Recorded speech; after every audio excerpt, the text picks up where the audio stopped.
Hola! My name is Joel Simkhai. As he mentioned, I'm the founder and CEO of Grindr. And what I want to do first is, for some of you who may not know what Grindr is, I'd love to tell you a little bit about it. Some of the experiences that we've learned over the 3.5 years that we've been in business, a little bit of what we're planning in the future, and then if you have any questions, I'm happy to answer them. So it all started with an idea. I'll talk to you about the idea in a second, but a little bit about who we are today. So we are the largest network of gay men, exclusively gay men in the world. So we are on 192 countries.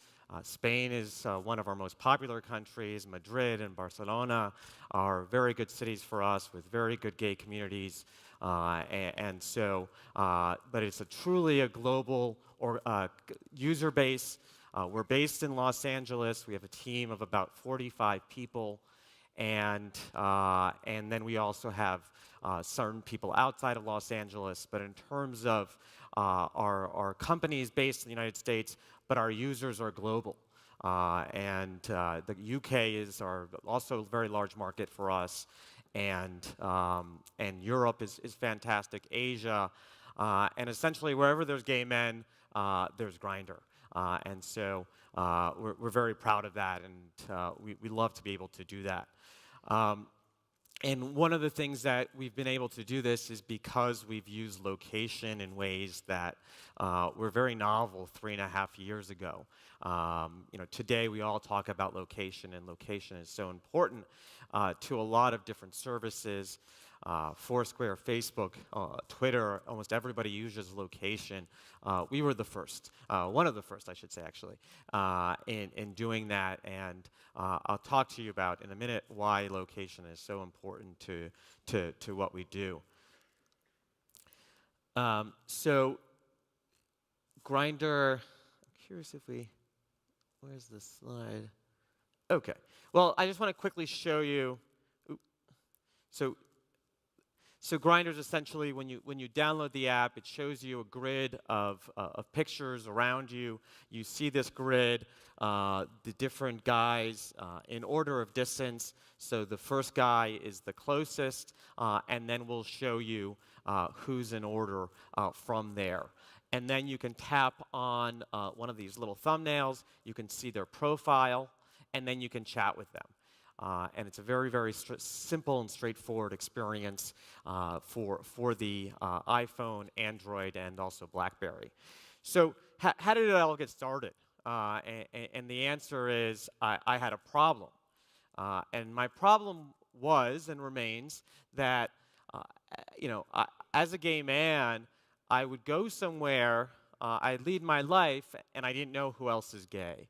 And this is a very big problem. And I'll talk to you, get a little bit more about it in a second, but what happened was I had this problem, and I tried to solve it. Then the technology to solve this problem became available, and that's really important that the iPhone 3 was released in June 2008, and I immediately started to work on this project. I didn't have a lot of money. It didn't take a lot of money to start it. So we had $5,000 to start this business. And today I'm very proud to say that we haven't taken any venture money. I'm amazed by the people who spoke before me.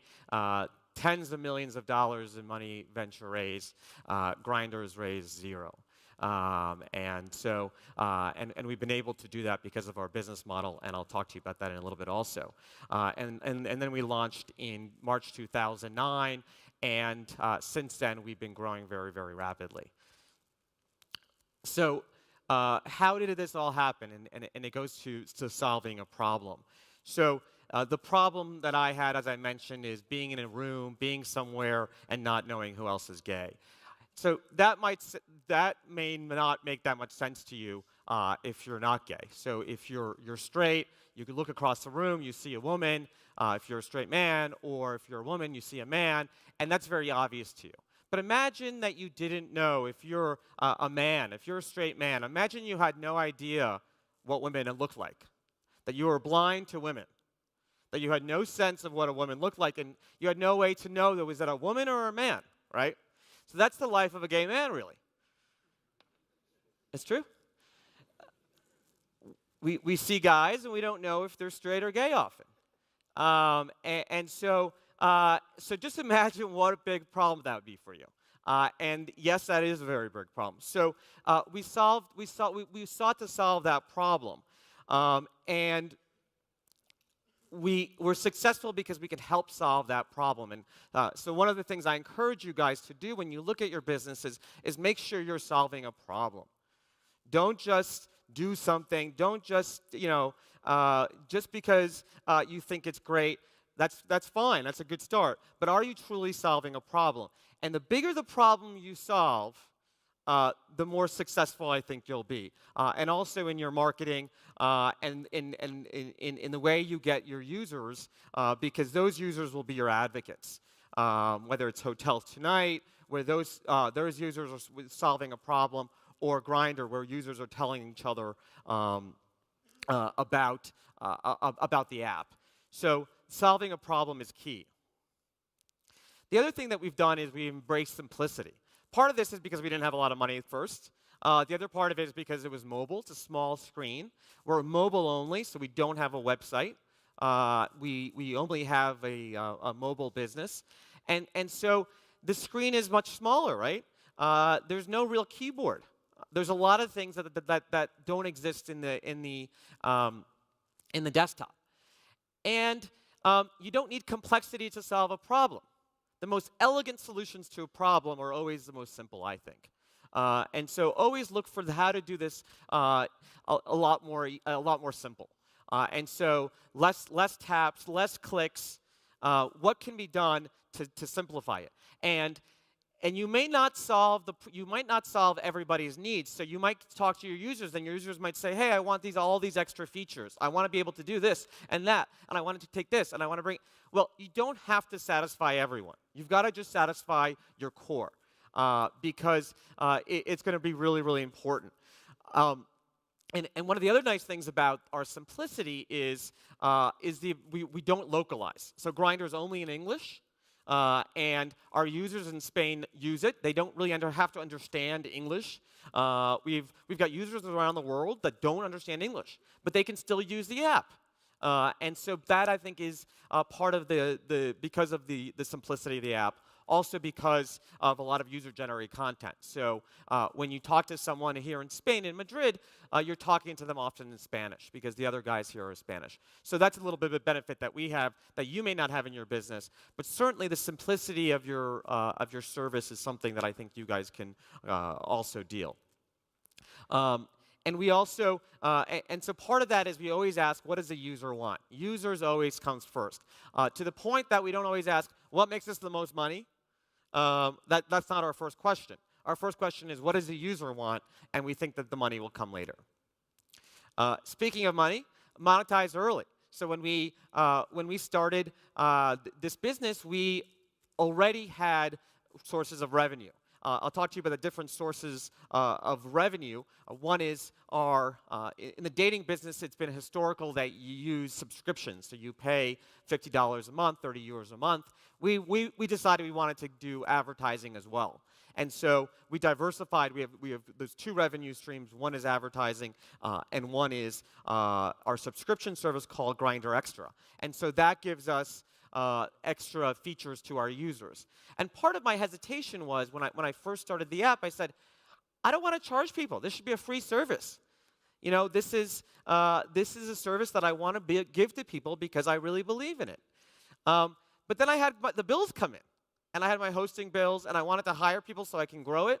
There's a lot of things I wanted to do, and I realized the only way I could do that was with money. And so the thing that I learned is asking people for money, asking for people to pay for your service actually helps your service. It helps you grow. And that's a lesson that I learned early, and I'm glad that I learned that quite early. And part of it, what we agreed to, is that we're not going to force our users to pay. If they want to pay for our service, we'll give them extra benefits. If they don't want to pay, that's fine. We'll allow them to use our free service. And so that was important for us in the early days and today. In terms of the advertising, so we have our advertising is about 30% of our business. Initially started as 100% of our business, and over time, our subscription business has grown larger and larger. So in terms of our advertising business, we have a direct business. So we have 9 salespeople around the world. London, we just hired someone in Paris. We have people around the United States. We have someone in Australia. And so we have local salespeople who are targeting local businesses. So bars, clubs, hotels, doctors, any small business who wants to target the gay audience can come to us. And they know that we can send a message, and here's an example of what a message on Grindr looks like. So when you open the app, you can see this message, and it'll tell you, go get your haircut at this salon and get 10% off. And so what we do is we offer advertisements with the benefit to the user, and it's also very local and relevant. So we don't obviously send an advertisement for a hair salon in Madrid to our users in Paris or in New York. So it's localized, and it's very, very relevant, and it has an offer for them. And so that's really, really important to us, that we can target based on what our advertiser wants. And so we have national advertisers like Orbitz, London and Partners, and some others, and we also have some local businesses, and that's been really fantastic for us. We also work with third parties, AdMob, and all those that also are part of our advertising mix. So in terms of when I look at why has our app grown so well, it's because we're indispensable to their lives. And I think that's allowed us to be where we are today. And so that, as I mentioned earlier, helps us fuel our marketing efforts. So the other zero that I have for you is, if you ask me how much we've spent on marketing to date, the answer is 0. So 0 venture funding, 0 marketing. And that's because our users do the marketing for us. We solve a problem in their lives, we become dispensable for them, and we provide a service that they can't get elsewhere. And the other interesting thing is, and the speaker who spoke, I think, earlier and yesterday was Waze. And what they do also is that they solve a problem, it's indispensable, and what happens is, you're incentivized to tell your friends about it, right? So the more people on Waze, the better the information, the more relevant the information becomes. The more reports on police that you get, the better traffic information you get. And so Waze users and Grindr users are incentivized to tell their friends because they want more people to join the network. So see if you can find in your own businesses, what is it about my user? What can I do to my user so he becomes or she becomes my advertising department? How do I encourage them? What things within the app, within the service, can I do to make that happen? And so that will go a long, long way in making your app or your website or your service indispensable. And so we think we do a lot of different things. We help guys come out. One of the big problems being gay is as you come out, you feel very alone. We help you do that. We help you meet others. Helps you when you're traveling. When I was in Barcelona, I had Grindr, and I met a bunch of great guys who gave me a lot of good advice and showed me some cool restaurants. So that was a lot of fun. So the other thing we think is important to us is to be socially responsible. So we're a for-profit business, right? We're not a nonprofit. But we still have a responsibility. We have a social responsibility. And obviously, our responsibility to us is our gay community, and so for gay equality. So this year, we launched Grindr for Equality, and that Grindr for Equality leverages our network, and so that we send messages to our users around the world, and we educate them about different issues that are going on in their community, in their country, and in their internationally. So there was some discrimination going on in St. Petersburg, Russia. So we notified our users about that and asked them to sign a petition. Different things happening in Ukraine, different things happening in the United States. So we have an election coming up, as you guys all know, in a few weeks. A lot of important issues. So we're mobilizing our users to remember about equality when they're voting for someone. It's not just about the economy. It's not just about foreign policy. It's about equality. And so we think this is very good business also. So not only are we doing something that's socially responsible and is important to me personally, but I think it's very, very good business. So I encourage you guys to think socially responsibly. I encourage you, and one of the things people also ask me is, don't you worry if you tell your users that they're going to be bored by this, that they disagree with you? Are you worried of offending your users? And I say, no.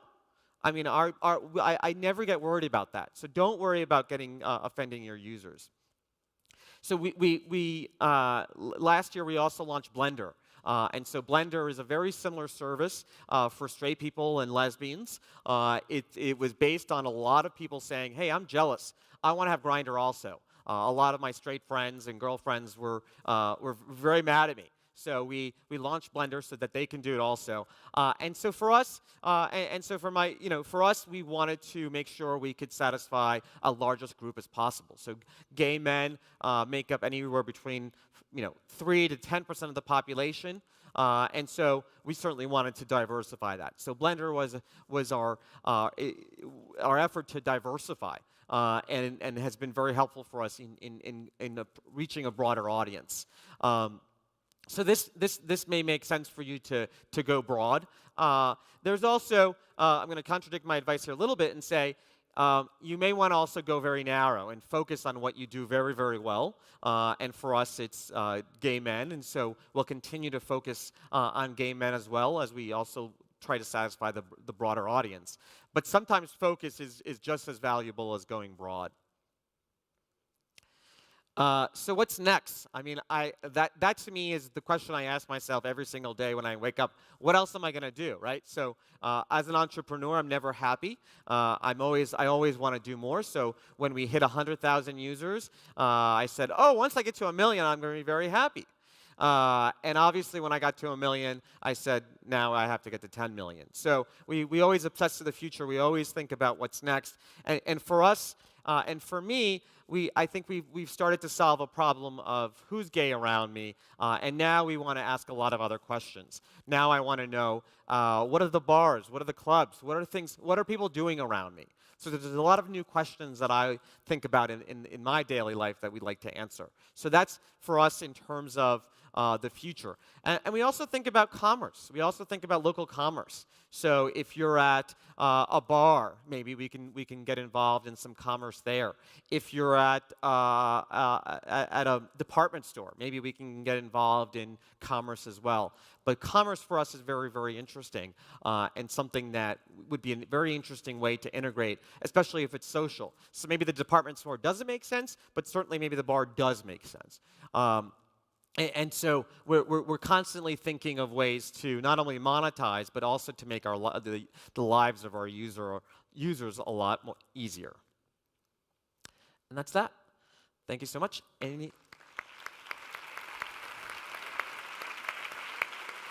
Thanks, Joel. ¿Alguna pregunta? Me dirijo a vosotros ahora mismo. ¿Tenéis alguna pregunta por este lado? Sí, mira aquí.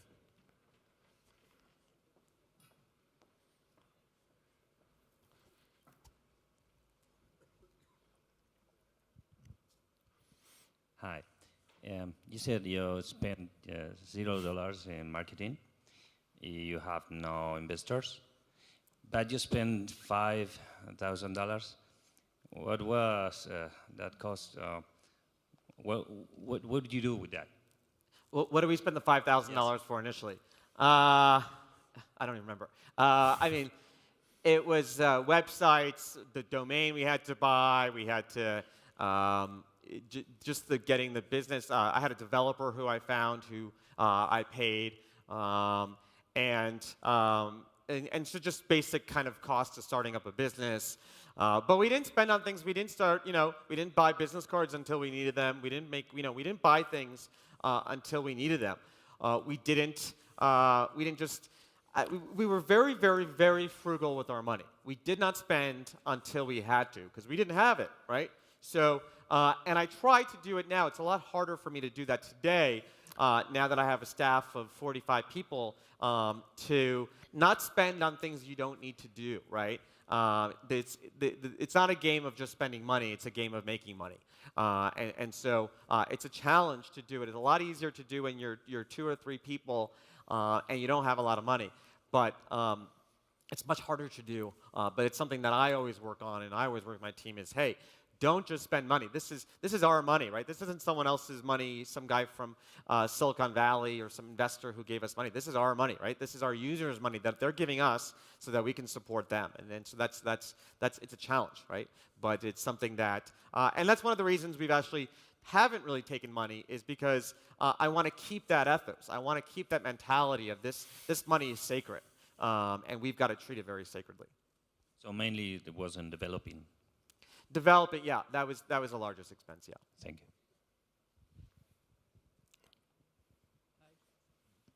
Hi. Hola. Hola. Hello. I'm just trying. It would be great knowing a little bit about privacy, because anytime you are like telling anyone where you are, and when, so it could be great. Sure. So privacy is obviously very important, right? So we've added some ways for you to manage your privacy.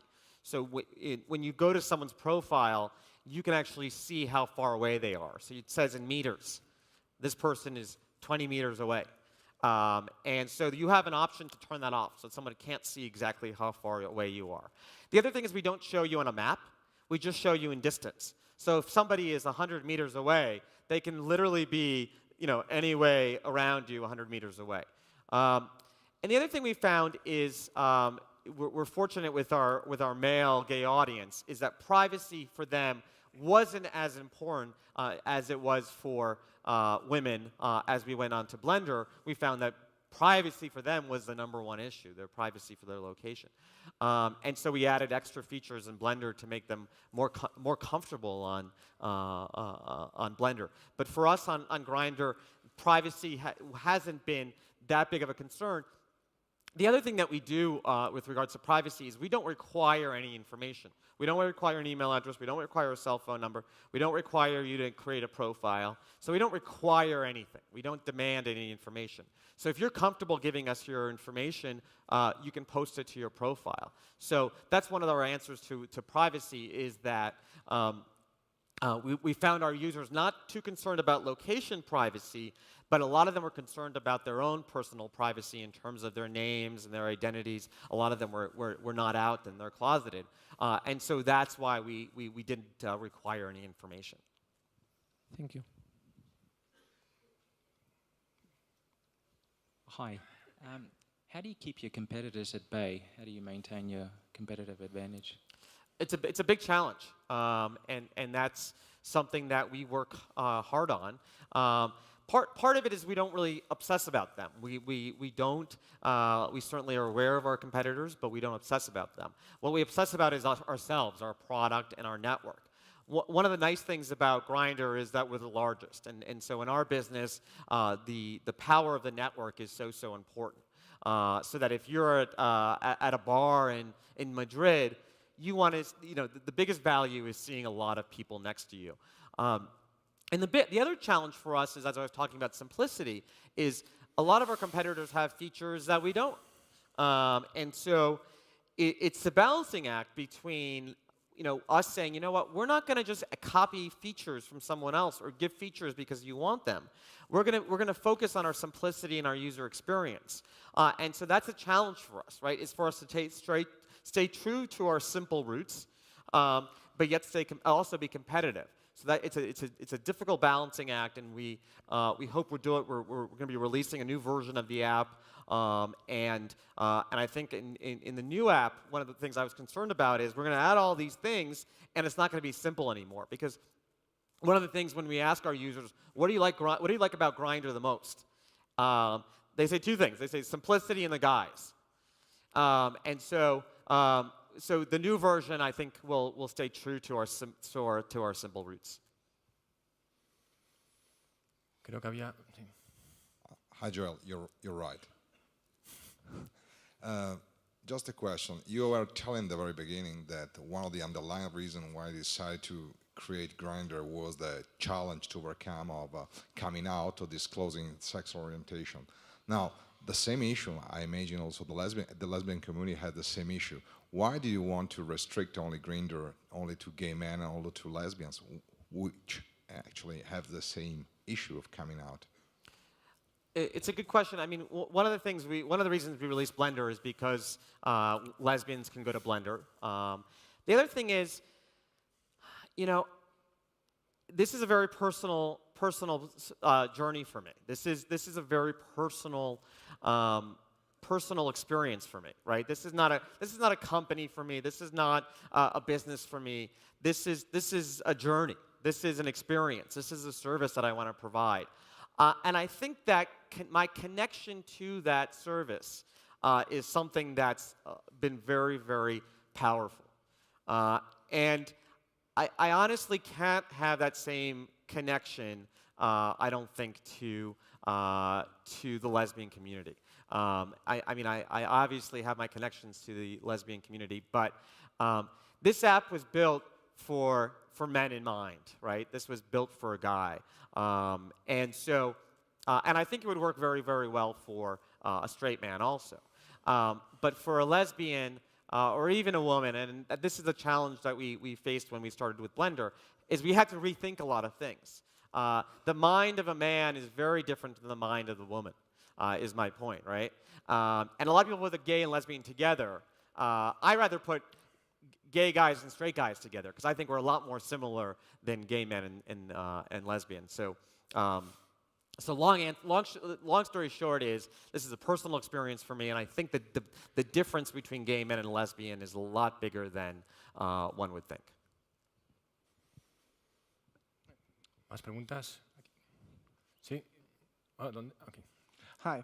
I would like to know about the founders, the first people. Which was their profile, their studies, their professional background, and the roles that they had at the beginning? Sure. You know, the first 6 months, who were the people? So I had the idea. I saw Steve Jobs speak in June 9th, 2008, and I talked to a few of my friends. And one of them was Scott Llewellyn. And Scott is a graphic background, design background, marketing background. And so Scott worked on the design, everything designing and branding. So my role was business. His was design and branding. And then we had to find a developer. And what I did was, at the time, there was no iPhone developers. This was when the iPhone just came out. But there were some hackers, basically, who hacked the first iPhone and created software for that. And so I found a gentleman in Denmark whose name is Morten. And Morten took a GPS unit and he hacked it into the phone. So an external GPS unit. He put it into his phone and he created a piece of software for this hack. And so I said, this guy's perfect, right? So I contacted him, and so he also worked on it. And he did both the iPhone app and also the back end. So the three of us all kind of specialized in our own areas, and so that was our initial focus. And for a long time, for about 2 years, you asked about the first 6 months, I would say the first 2 years, we kept a very, very small team. The 45 people we really just hired in the last year. And what we did is we outsourced a lot of our stuff. And one of the things I recommend is if you are starting a business, don't just go out and raise a lot of money and hire a bunch of folks. Outsource as much as you can, and then when you prove your business, you can bring it in-house and hire people. Hi. Hola. Do you control the content or the company or the users? In terms of the ownership of the content or the moderation of the content? Moderation. So we have a team of about 15 to 20 people who every single moment review all the content. So we review every single picture. We review profiles. We have a moderation team that goes through it. And that's the profile information. There's also content within the chats. So guys send chats back and forth. that content is not moderated. That chat is a private chat. So the profile information is public information that we moderate, and the chat information is not. Can people report? Yes, we have a report function where you can report a profile or a person for whatever types of reasons. We have a bunch of different reasons for reporting. Thank you. ¿Más preguntas? ¿No? ¿Sí?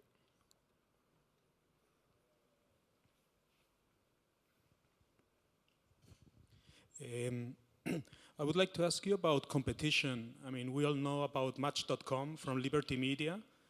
Probably they're also thinking about this mark niche. So Match.com, I don't see as a competitor. They are a different business. They're a business that's really looking for a husband or a wife or kind of something. It's a much heavier experience. And they've actually said that location to them is something that doesn't interest them so much. So I personally don't see Match as a huge competitor. I think they're in a different business. My business is the meeting business. You're out and about. You want to meet someone. It's a lot lighter. It's a lot easier. You don't have to create a profile. In Match, it takes you, I don't know, 20, 30 minutes to create a profile. So it's a very, very, very different experience. But let's say something like OkCupid, who Match bought last year, I do see more as a competitor. They're a lot lighter and a lot simpler. But again, they still have to ask you a lot of different questions. They're somewhat of a traditional dating business. We, on the other hand, we don't ask you, we're not trying to match you based on your profile and an algorithm. We're trying to match you by serendipity. We're trying to match you by who's around you and just the off chance of who you can find and who you can meet. I think life is a better matchmaker than an algorithm. Okay. I have a last question for you. Do you have users in countries where homosexuality is forbidden, Spanish by law?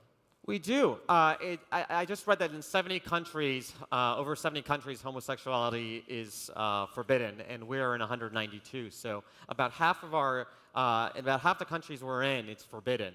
And for me, when we think about Grindr and people say, hey, I think about all those users who are in those countries. And there is no gay bar, there is no gay community, there is no gay, but they're gay, right?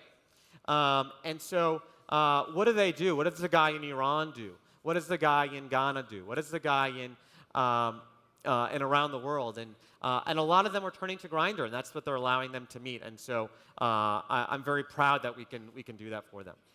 Okay. Thanks, Joel. Thank you, guys. Coming.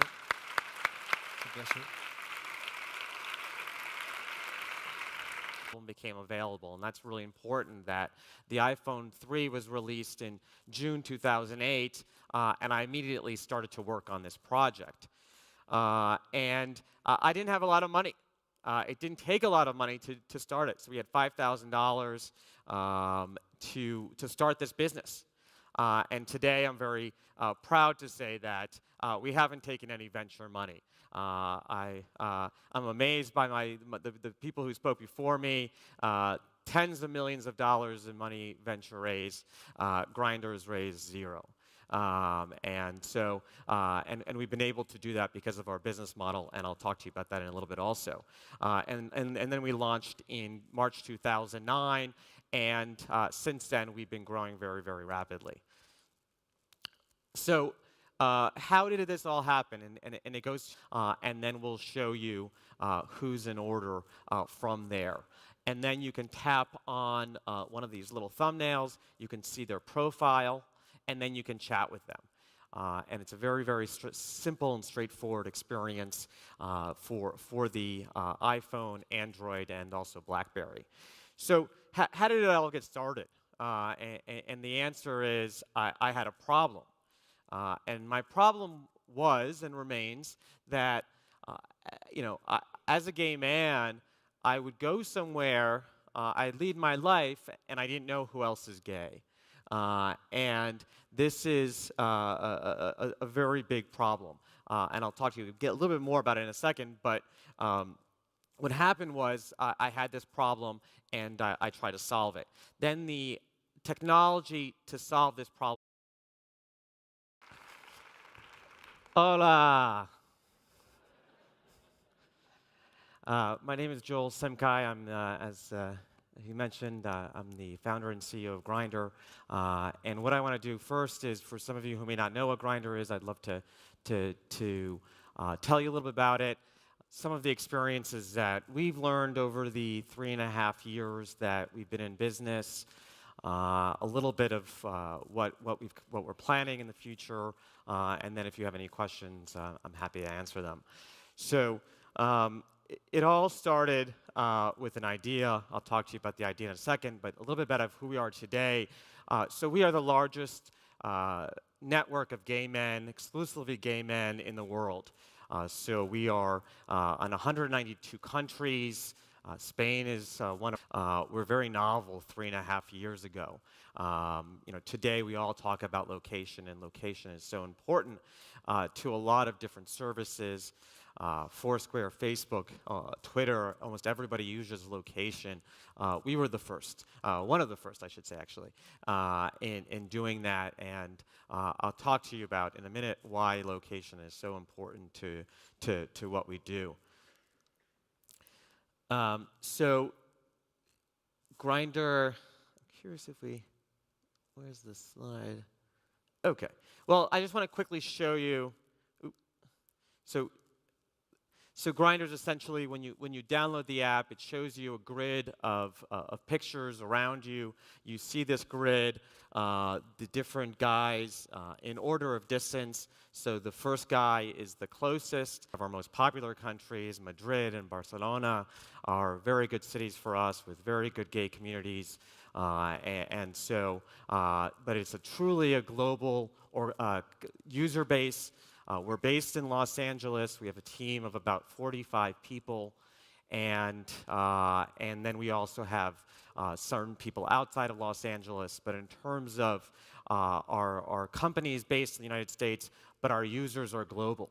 The UK is also a very large market for us, and Europe is fantastic. Asia, and essentially wherever there's gay men, there's Grindr. We're very proud of that, and we love to be able to do that. And one of the things that we've been able to do this is because we've used location in ways that